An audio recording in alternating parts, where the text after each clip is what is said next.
weeks of no-show in the media, President Rodrigo Duterte last night delivered his second address this week. How different was this from the first? And what new directives were given in terms of COVID response? Our Trisha Tirada now joins us. Trisha, good morning. What do you have for us?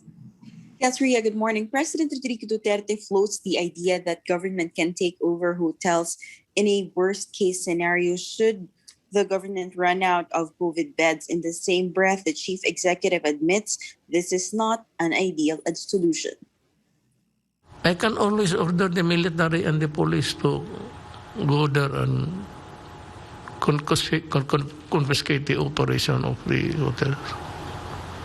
And even the medicines. I can go to the wherever warehouse there, but that is not really a what you would call a remedy desired in a democratic state. Despite these words, the president tells the public not to worry. The chief executive says the government knows what to do and the country is not really at a total loss. The president's speech last night also addressed criticisms hurled against the administration's coronavirus response. He also gave some updates in its efforts to procure vaccines for Filipinos. I'd like to just disabuse the mind of na nagkulang tayo. Wala na kayong tinignan kung hindi yung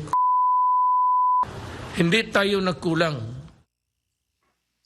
President Duterte says we are facing a battle where there is no end in sight, yet he emphasizes the dire situation is not unique to the Philippines. He laments shortage in vaccine supplies globally. The president admits the current anti-COVID shots are coming to the Philippines in trickles and are barely enough to vaccinate healthcare workers. There's no sufficient supply to inoculate the world. Matagal pa to. Sabihin ko sa iyo, marami pang mamamatay dito. Hindi ko lang maturo kung sino. Wala pa tayong nakuha except for nung nakuha natin sa China.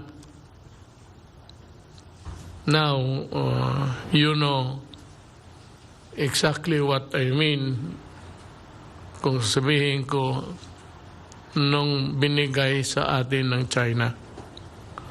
Kindly read my lips. So, mayroon tayong nakuha at may dadating pa kunti-kunti. When will we have that stock sufficient to vaccinate the people? I really do not know. Nobody knows. President Duterte also urges those who are still hesitant about being vaccinated to think of the people to whom they may pass the virus. Back to you, Ria. Well, Trisha, speaking of the vaccines, are there any updates on the prospect of making vaccines here on local shores in the Philippines?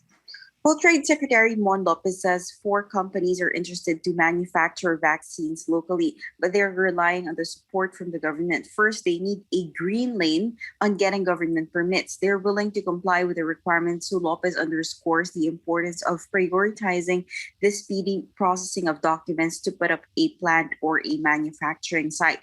Second, Lopez also encourages government sourcing of locally made vaccines subject to medical standards and prices, since the companies are putting up investments and entering risks. The president directs offices to act promptly on requests for permits. Back to you. Well, Trisha, before I let you go, something we've been reporting on extensively, of course, is the presence of Chinese ships in the West Philippine Sea. Did the president touch on that topic at all, about the continued incursion in the West Philippines? Well, there was no mention about the West Philippine Sea issue at all. The president only talked about China in the context of vaccines and its donations. Back to you, Ria. Thanks a lot for that. That's our Trisha Tirada there reporting.